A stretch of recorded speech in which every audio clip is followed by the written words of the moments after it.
Drama serial बेरंग की आने वाली 7 में आप देखेंगे कि शहरयार की हकीकत जब सब घर वालों के सामने आती है कि शहरयार खुद कभी बाप नहीं बन सकता, तो अब दुर्दाना बेगम फाहरा बेगम को बातें सुनाती है कि आपने मेरी बेटी की ज़िंदगी बर्बाद कर दी। काश आप एमल की दफ़ा ही शहरयार का चेकअप करवा लेती तो आज मेरी बेटी की ज़िंदगी बर्बाद ना होती।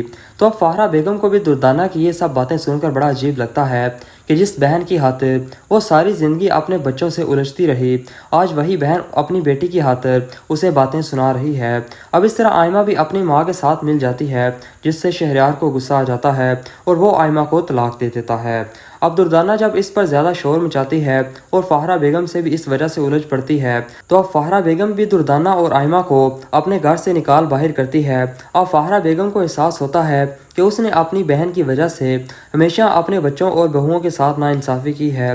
तो अब फाहरा बेगम पहले एनी से माफ़ी मांगती है और फिर शहरयार से कहती है कि गाड़ी निकालो, हम अभी और इसी वक्त एमल को लेने जा रहे हैं। अब इस तरह फाहरा बेगम एमल से भी जाकर अपनी ज़्यादतियों की माफ़ी मांगती है और एमल को मना कर घर वापस ले आती है।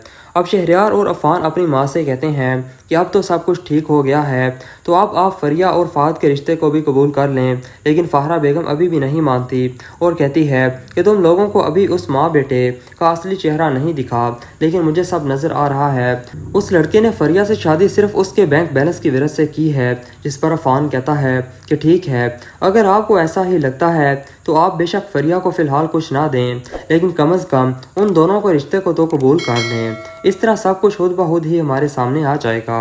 अब इस तरह फाहरा बेगम फरिया और फ़ाहद के रिश्ते को भी कबूल कर लेती है और फ़ाहद को आजमाने के लिए अपने साथ अपने बिजनेस में भी शामिल कर लेती है, जिससे फ़ाहद की लालच भी ख़त्म हो जाती है और सब ठीक हो जाता है।